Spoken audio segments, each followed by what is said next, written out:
जय हो साईं बाबा की। किरण बहन और उनके पति किशन भाई एक शहर में रहते थे। वैसे तो दोनों का एक दूसरे के प्रति गहरा प्रेम भाव था, परंतु किशन भाई का स्वभाव झगड़ालू था। अड़ोसी पड़ोसी भी उनके स्वभाव से परेशान थे।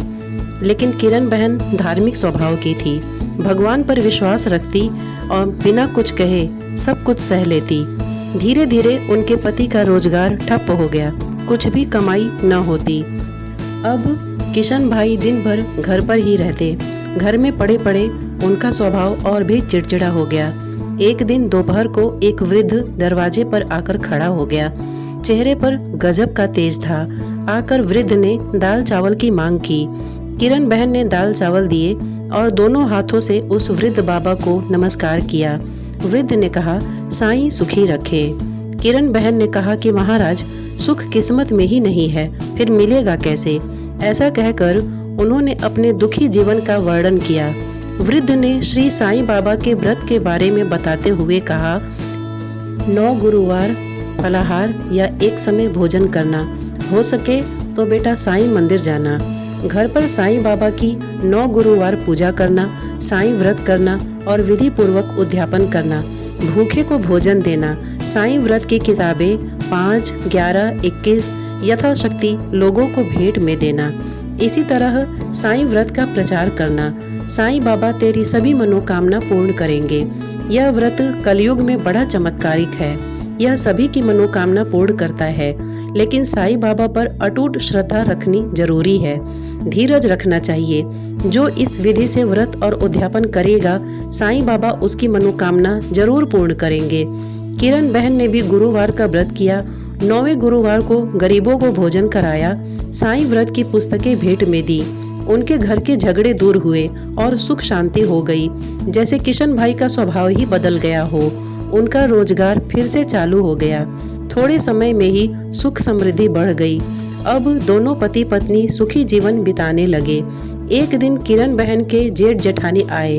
बातों ही बातों में उन्होंने बताया कि उनके बच्चे पढ़ाई नहीं करते, परीक्षा में फेल हो गए हैं। किरण बहन ने 9 गुरुवार की महिमा बताई और कहा कि साईं बाबा की भक्ति से बच्चे अच्छी तरह अभ्यास कर पाएंगे, लेकिन इसके लिए साईं बाबा पर विश्वास रखना जरूरी है। साईं सबकी सहायता करते हैं। उनकी जेठानी ने व्रत की विधि पूछी। तब किरण बहन ने कहा कि 9 गुरुवार फलाहार करके अथवा एक समय भोजन करके यह व्रत किया जा सकता है और 9 गुरुवार तक हो सके तो साईं दर्शन के लिए साईं मंदिर जाने को कहा और यह कहा कि यह व्रत स्त्री पुरुष या बच्चे कोई भी कर सकते हैं। 9 गुरुवार साईं फोटो की पूजा करना, फूल चढ़ाना, दीपक अगरबत्ती आदि करना, प्रसाद चढ़ाना एवं साईं बाबा का स्मरण करना, आरती करना आदि की विधि बताई। साईं व्रत कथा, साईं स्मरण, साईं चालीसा आदि का पाठ करना। 9वें गुरुवार को गरीबों को भोजन देना। 9वें गुरुवार को साईं व्रत की किताबें अपने सगे संबंधी अड़ोसी पड़ोसी को भेंट में देना। सूरत से उनकी जेठानी का थोड़े दिनों बाद पत्र आया कि उनके बच्चे साईं व्रत करने लगे हैं और बहुत मन लगाकर पढ़ाई करते हैं। उन्होंने भी व्रत किया था और व्रत की किताबें उनके ऑफिस में दी थी। इस बारे में उन्होंने लिखा कि उनकी सहेली कोमल बहन की बेटी की शादी साईं व्रत करने से बहुत ही अच्छी तरह हो गई है। उनके पड़ोसी के गहनों का डब्बा गुम हो गया था।